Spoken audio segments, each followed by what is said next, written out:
First off, I guess you watched the press conference today with the Houston Police Department. What was your initial reaction when you saw it?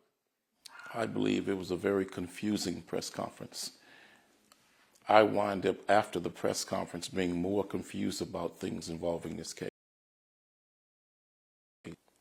When I listened to the chief, who I do believe is a good man, who's done some good things, who's had his ups and downs, but he's a good man. I've always known him to be truthful.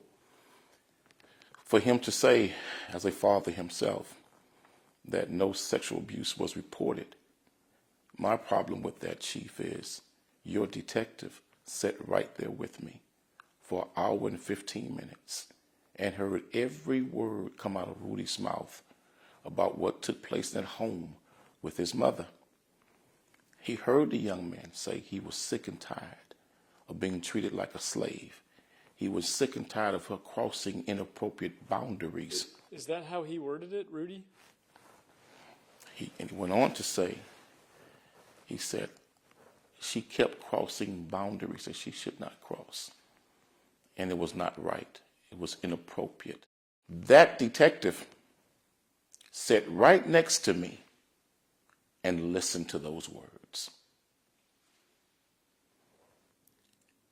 What that young man told us and described to us.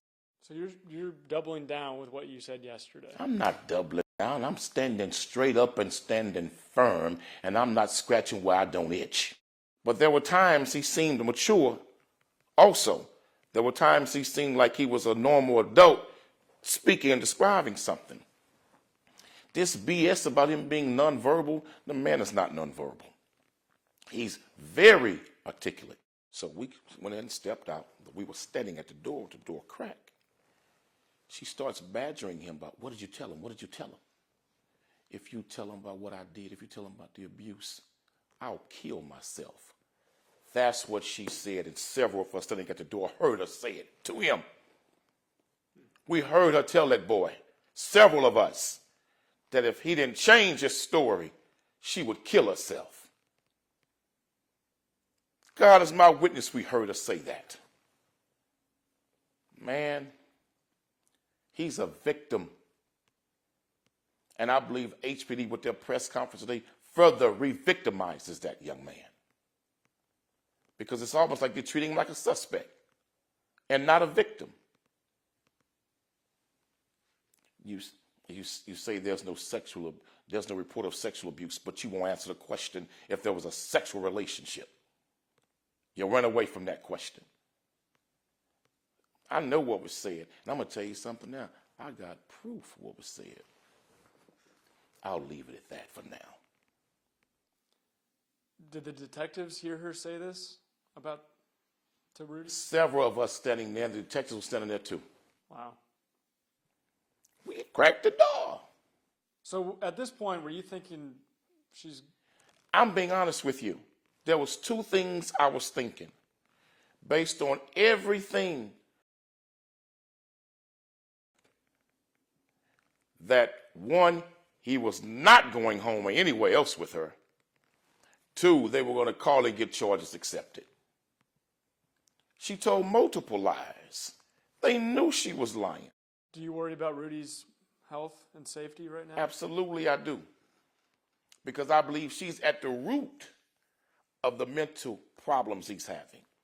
I believe she's at the root of that young boy living in fear. She had convinced him that he had warrants out for his arrest because he ran away from home. She had convinced him to live under the assumed name because law enforcement was looking to put him in jail for running away from home. She convinced that young boy that he had warrants for his arrest, and that's how she manipulated him and exploited him and took advantage of him.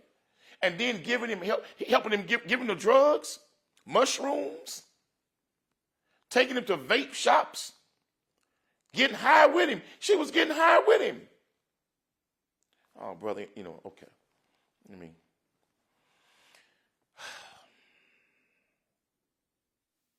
Is there anything else you want to say? That's it. But there's nowhere in the world you can tell me in your press conference, HPD, that she lied over and over again during this investigation. And those lies hindered an ongoing investigation to a missing person. Created assumed names. And she's to be charged with nothing?